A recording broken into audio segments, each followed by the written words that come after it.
Good to be back out here. Haven't been back in a week, so we'll get a good practice out here today. Then we'll head on the road again, head to Philly tomorrow. 2 good days of practice versus them Wednesday, Thursday, play them on Saturday. You know, this will be the 3rd time we have a joint practice with the Eagles. We went to Philly a couple years ago, had them out here 3 years ago. So we do this with organizations that we have a ton of respect for. I think Coach Sirianni does an amazing job with those guys. Obviously, it's a very, very good football team, defending champs, but it's a great challenge for our football team. But it's looking forward to getting a lot of good work done in Philly. But before that, we got to get a good day out here on these fields, and then we'll get on the airplane tomorrow. But with that, I'll take any questions. How about Dylan and Kenny? Do you think they'll be able to do any 11 on 11 this week? Dylan can do some 11 on 11. Obviously, we're still mindful of his tightness in the hamstring. Kenny, not just yet 11 on 11, but both guys progressing well. Do you expect Shedeur to start Saturday? I'm not there on the game itself. By Wednesday, Thursday, I'll have a better feel for the game and how we're going to handle that. And I'll update you guys, but not there yet. What does the additional day of practice give you a chance to do? Probably a little bit more of everything, Tony. I thought that one day in Carolina was good, and that was week 1, so I think that was the right amount of work. I think in week 2 of the preseason, I think I know our team is probably ready for a second day. We've done that. Most outside of last week, Tony, all of our joint practices have been 2 days. So obviously it allows you to get more of everything. It's more one-on-one work. It's 2-minute drill. It's red zone. It just allows you to hit a little bit more situational ball. Kevin, how serious is Luke Florida's hamstring?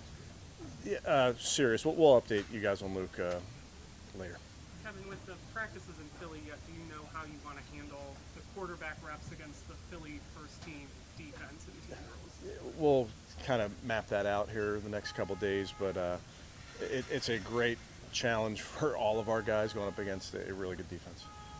Kevin, you historically use these joint practices to get the work in for your starters and then use the preseason game for the younger players. Do you anticipate that changing this week at all? No, that won't change. I mean, that's why you do these practices. I think, and both sides view it that way, typically, because you script the practice so that the ones get the vast majority, so that then your guys that are getting the 2s and 3s reps can get the majority of their reps in the game.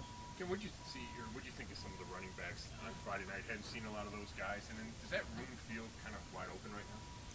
I hope every room feels that these guys are pushing each other, and we're still in training camp mode, so I think that's the mentality that these guys have. I think the running back room in particular, Scott, I was really pleased with how hard those guys run. As you know, in practice, if you're not going live, it's hard for runners to show truly because they get thudded or they get tagged off and the ball stops. But you get to see guys break tackles, and I thought you saw that the other night. Did you expect to name your starter for the season after this Philadelphia week? I'm not At quarterback. at quarterback, you said?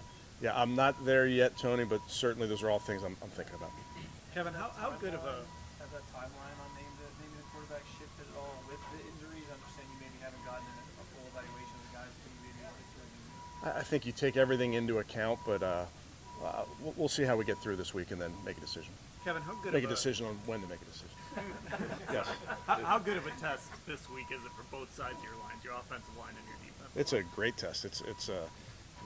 I can't imagine there's a better combination of offensive line, defensive line than the Eagles and who we're facing. So it's an awesome test for our guys. And again, I've been up close and seen this line when we practice against them. They're really well coached. They got great players. So it's a great challenge for our guys. Do you have any update on Quinshawn? Do you expect him back this week? I don't have an update. What did you like about the joint practice in Carolina that you might carry over into these 2 in Philly?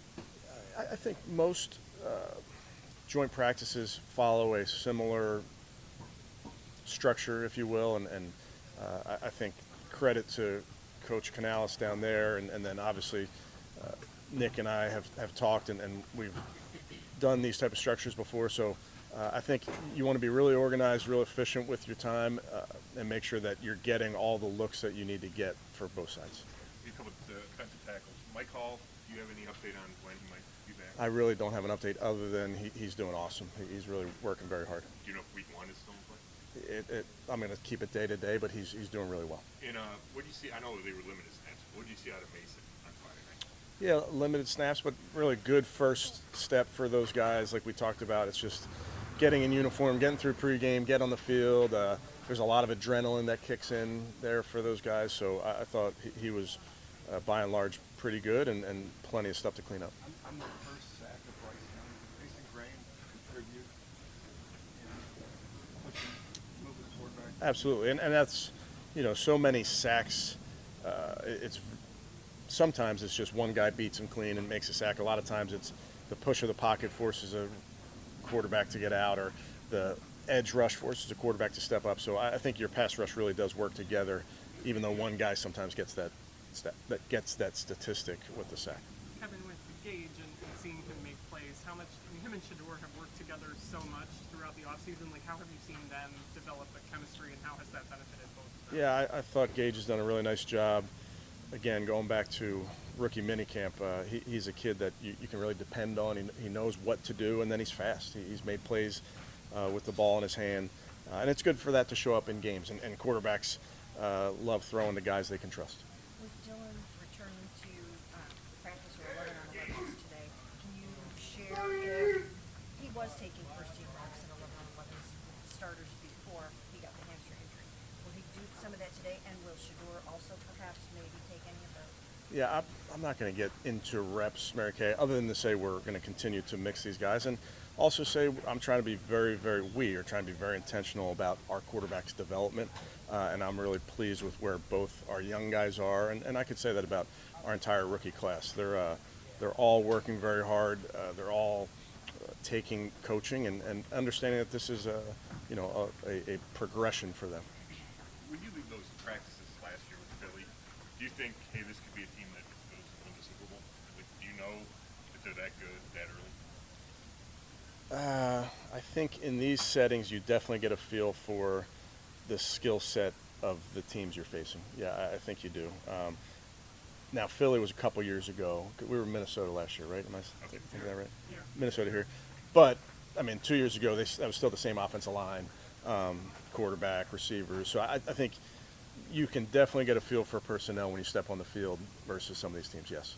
Dylan Sampson, through this point of camp, what have you seen from him, and what are you looking forward to as these next two preseason games? Yeah, he's done a very, very good job. He's been assignment sound, I think, throughout all of camp. He's caught the ball well. He's run it well. He's done a nice job. And it's just, for all these guys, it's earning a role. It's our job to find out what they can do and then expand upon that role. Kevin, we always hear in preseason like a ton of game planning going on, but on a scale of like 1 to 10, 1 being not a lot, 10 being a lot, how much are you guys actually game planning for these games? Yeah, not a lot. Yeah, hard to put it on the scale, but not a lot. I think what we're trying to do is you want your guys to have core concepts that they can go out and play fast, and there's not a lot of thinking. We've been through our installs, quote unquote, I think 6 times. So they've heard it so many times. So for especially the first 2 games, we want to keep it very, very simple. Third game, you game plan, you give them a game plan. You may not call all those plays in the game, but you want them to go through the process of hearing all those play calls and, hey, this is a new concept that we're going to introduce to you guys. So you do go through that process in the third game, but definitely the first 2 are very, very basic. Given the fact that Shador had a good night, given the fact that Gabriel has been out, and you're short of time, is it fair to say this is the most critical week for Gabriel? Honestly, Tony, I feel like every day is critical for all these players. We want to stack these days and make sure we're getting better. So I really view every day as very important. Yes, thank you, Daniel. How's Zach? Yeah, Zach will be out there. He's feeling better, so we'll see how he does. Yeah, Mahmoud's still dealing with his injury. Pierre will be out here in some limited capacity. And I feel like Devin asked people if you ever get asked about the Rayshon Jenkins, it's kind of just take on that and try to Yeah, address that. good teaching moment for our football team. We never, ever want to throw a punch that gets you thrown out immediately. I saw the whole thing happen. They were locked up. Their player got off, I think, 3 punches, before Rayshon threw a punch, and that's a great opportunity for them to lose their guy. We keep our guy. It's our advantage. We negated that advantage by retaliating. So that was not a smart play by a smart football player, a smart man, who I have a ton of respect for. But we got to learn from that, and we can't let another player, their aggression, bait us into getting thrown out of a game. Greg will move back to full go today. I would not full go, but getting better. Do you think do you expect at least one of those days in Philly that he'll be able to get it? We'll see. Trying to be smart about how we rep these guys and progress through the injuries. Good. Okay. Thank you guys. Appreciate it.